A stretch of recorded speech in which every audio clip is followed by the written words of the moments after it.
जैसलमेर, ये नाम सुनते ही मन में क्या आता है? सुनहरा रेगिस्तान, शानदार हवेलियां, ऊंटों के काफिले, है ना? पर इस खूबसूरती की परत के नीचे एक कहानी और भी है, एक संघर्ष की कहानी। एक तरफ है सदियों पुरानी परंपरा और दूसरी तरफ है आज की आधुनिकता। और इन दोनों के बीच जो ये लड़ाई चल रही है ना, वही इस धरती का भविष्य तय करने वाली है। और देखिए, जैसलमेर को सच में समझना है तो हमें कुछ कड़वे सच का सामना करना ही पड़ेगा। एडवर्ड एबी ने बिल्कुल सही कहा था, एक आरामदायक भ्रम से बेहतर एक क्रूर सत्य है। तो चलिए इसी क्रूर सत्य की पड़ताल करते हैं जो इस रेगिस्तानी धरती को तेजी से बदल रहा है। ये है जैसलमेर का सबसे बड़ा विरोधाभास।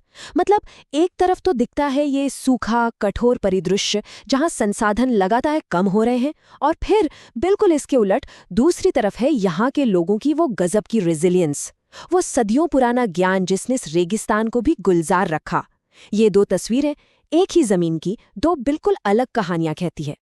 तो इस पूरी पहेली को समझने के लिए हम एक रिसर्चर आशीष नाइक के सफर पर चलते हैं।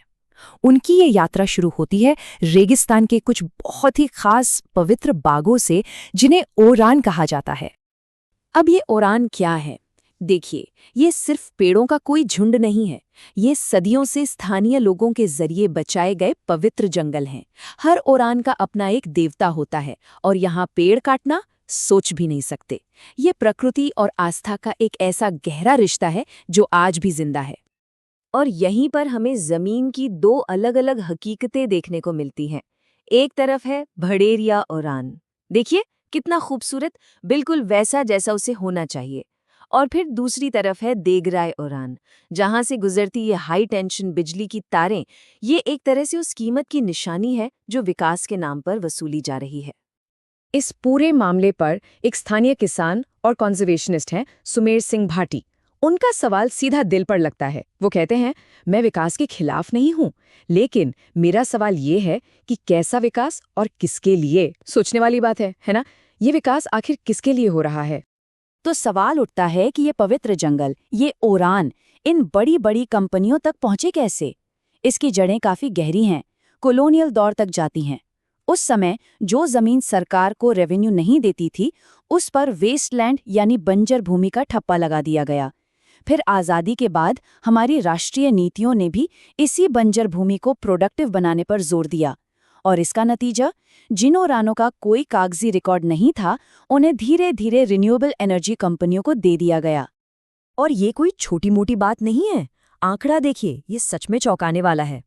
सरकारी रिकॉर्ड के मुताबिक जैसलमेर जिले का 68% हिस्सा, जी हाँ 68%, बंजर भूमि माना जाता है। और इस लेबल के पीछे छिपे हैं न जाने कितने ही ऐसे पवित्र ओरान जो आज सीधे सीधे खतरे की जद में हैं। और इस विकास की जो कीमत चुकानी पड़ रही है वो बहुत बड़ी है। ये जो हाई टेंशन तारे हैं, ये गंभीर रूप से लुप्तप्राय ग्रेट इंडियन बस्टर्ड, जिसे गुडावण भी कहते हैं, उसके लिए मौत का फंदा बन गई हैं। यहाँ की जो खास सेवण घास है, जो पूरे इकोसिस्टम की जान है, वो खत्म हो रही है। पारंपरिक चरागाहों पर सोलर और विंड फार्म्स ने घेरा डाल दिया है। और ये सब तब हो रहा है जब 2021 में सुप्रीम कोर्ट का एक साफ फैसला था कि इन तारों को जमीन के नीचे बिछाया जाए, जिसका सीधा उल्लंघन हो रहा है। तो ये तो हुई जमीन की बात, लेकिन जैसलमेर में पानी की कहानी भी कुछ कम उलझी हुई नहीं है। और ये कहानी हमें एक बहुत ही पुरानी, एक प्राचीन वाटर हार्वेस्टिंग तकनीक तक ले जाती है, जिसे खादीन के नाम से जाना जाता है।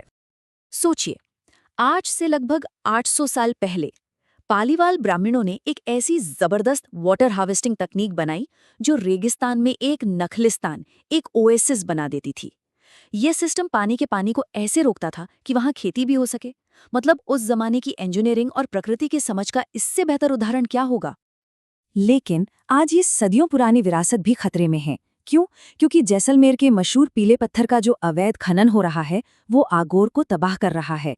आगोर मतलब वो कैचमेंट एरिया जहां से पानी बहकर इन खादीनों तक पहुंचता है। एक किसान है मनोहर सिंह, वो एक बहुत सीधा सा सवाल पूछते हैं, अगर आप आगोर ही नष्ट कर देंगे तो खादीनों तक पानी पहुंचेगा कैसे? बिल्कुल सही बात। और यही पालीवाल ब्राह्मण जिन्होंने खादीन जैसी शानदार चीज बनाई, वो जैसलमेर की एक और बहुत ही मशहूर और रहस्यमयी कहानी के केंद्र में है। कहानी है कुलधरा की, वो गांव जो रातों रात वीरान हो गया। तो चलिए इस किंवदंती के पीछे की सच्चाई को जानने की कोशिश करते हैं। तो किस्सा कुछ यूं है कि बात है 1825 की। तब के अत्याचारी दीवान सालिम सिंह की नज़र गांव के मुखिया की बेटी पर पड़ गई।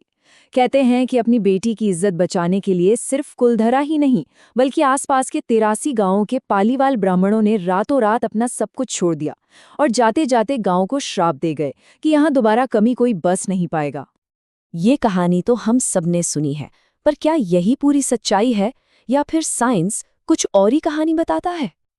अब जरा इन आंकड़ों को देखें। वैज्ञानिक रिसर्च ये बताती है कि जिस साल यानी 1825 में गांव खाली हुआ, उससे ठीक पहले के कुछ दशक उस इलाके के लिए भयानक सूखे वाले थे। मतलब एक के बाद एक कई साल सूखा पड़ा। तो ये सबूत इस तरफ इशारा करता है कि शायद गांव के वीरान होने की वजह कोई श्राप नहीं बल्कि प्रकृति का कहर था। तो अगर हम पूरी कहानी को जोड़ें तो तस्वीर कुछ ऐसी बनती है। 1291 में पालीवाल ब्राह्मण यहाँ बसे, उन्होंने खादीन जैसी तकनीक बनाई। फिर 1815 में दीवान सालिम सिंह का दौर आया जो अपनी क्रूरता के लिए मशहूर था। और फिर 1825 में जब दशकों के सूखे ने कमर तोड़ दी तो पाली वालों को अपना बसा बसाया घर छोड़ने पर मजबूर होना पड़ा। और ये जो संघर्ष है ना पानी का, वो आज के जैसलमेर में और भी साफ दिखता है।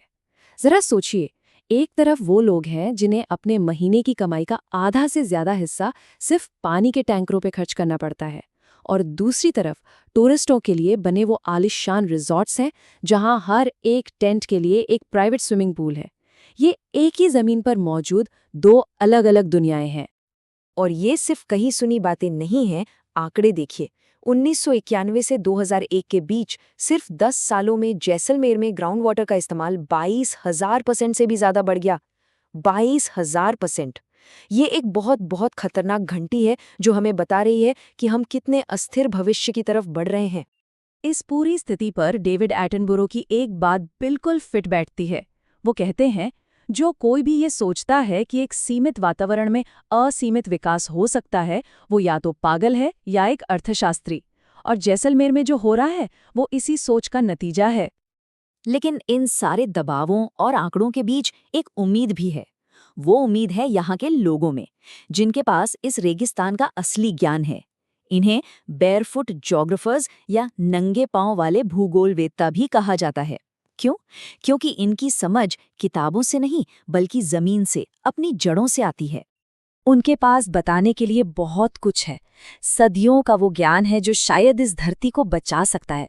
पर सबसे बड़ा सवाल तो ये है कि क्या हम उनकी कहानी, उनकी आवाज़ सुनने के लिए तैयार हैं?